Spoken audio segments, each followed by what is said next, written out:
Hi everyone, good morning.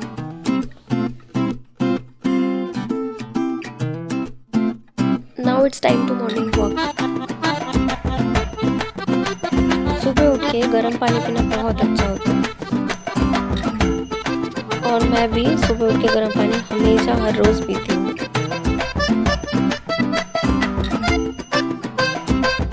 Then गर्मा गर्म green tea, it's awesome.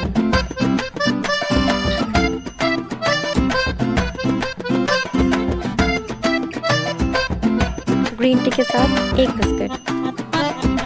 मेरा पप्पू थोड़ा सा ब्रेकफास्ट करेगा, देन खेलेगा और फिर भाग जाएगा। सो अभी हेल्दी एंड टेस्टी ब्रेकफास्ट बनाने के लिए रेडी होते हैं।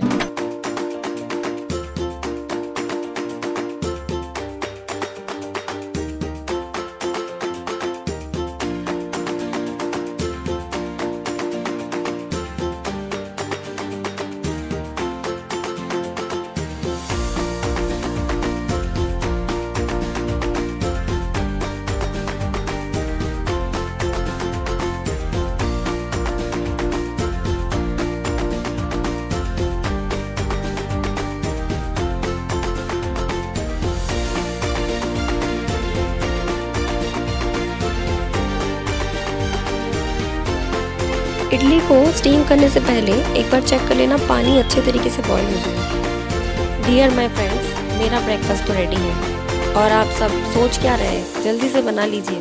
ट्रस्ट मी, ये ब्रेकफास्ट बहुत ज़्यादा टेस्टी होता है, बहुत ज़्यादा। प्लीज़ लाइक, सब्सक्राइब, शेयर कर देना। Thank you for watching.